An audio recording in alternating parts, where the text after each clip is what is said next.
Sobrang sakit para nga sa mga fans ng SB19 ang 18 na makabasa ng mga bagay-bagay na hindi nararapat na hilingin na mangyari sa SB19.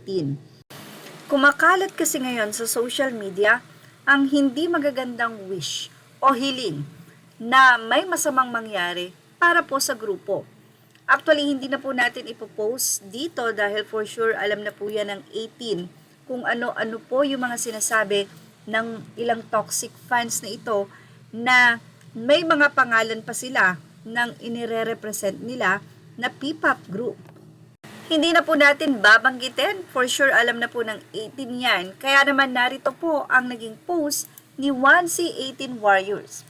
Aniya, yung mga nagdarasal na may mangyayari sa SB, huwag po kayong mag-alala na email ko na lahat ng ebidensya sa 1C, pati profile nyo kahit mag-deact pa kayo, matitrace pa din ang IP nyo, kaya wag ako. Kaya dahan-dahan sa pagdarasal, baka kayo'y himas rehas. Sorry, it's not acceptable. You just wait. Isang napakasakit na bagay nga na mababasa ito ng mga fans ng SB19 ang hindi nararapat na mga hiling para sa mahalima. Kaya say ng mga fans, it's heartbreaking to see the amount of envy and make malice towards SB19. They're just talented individuals who deserve respect and support. Bringing pride to the Philippines, is it a crime? Let's always pray for our mahalima. I believe in karma. Whatever had things they said, it will bounce back sa kanila.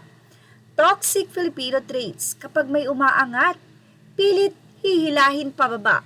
Lahat ng masasama, masasakit na salita at bagay, ipupukol. Don't they know na yon ang mas lalong itinataas at pinagpapala ng Diyos?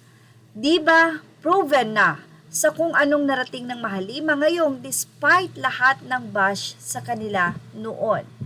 I am just so glad na ang fandom ng SB ay hindi basta-basta fans. 18 are also the protectors of SB19. Ilang 18 din ang nagbabalak na sila na ang magkaso. Say ng isa, di ba registered naman tayo 18? Baka naman tayo na ang gumawa ng aksyon sa mga yon. May mga lawyer naman tayo na 18, di ba? Baka pwede.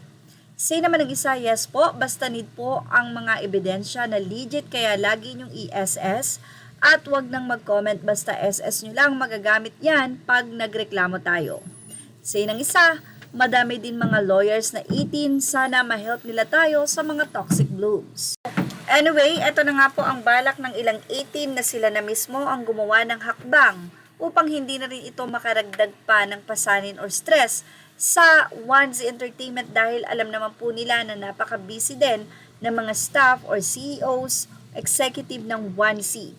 Kaya naman kung registered fanbase sila, ay pwedeng-pwede na nga sila ang magreklamo. Anyway, sa mga may alam po about dito, sana naman po ay ilagay ang inyong opinion sa ating comment section, especially yung mga abogado po na 18 dyan. Pwede nyo pong ilagay dito kung makakatulong po kayo at kung ano po ang pwedeng aksyong gawin ng mga fans ng SB19. Images are all credit to the rightful owners. Thank you for watching Showbiz Now.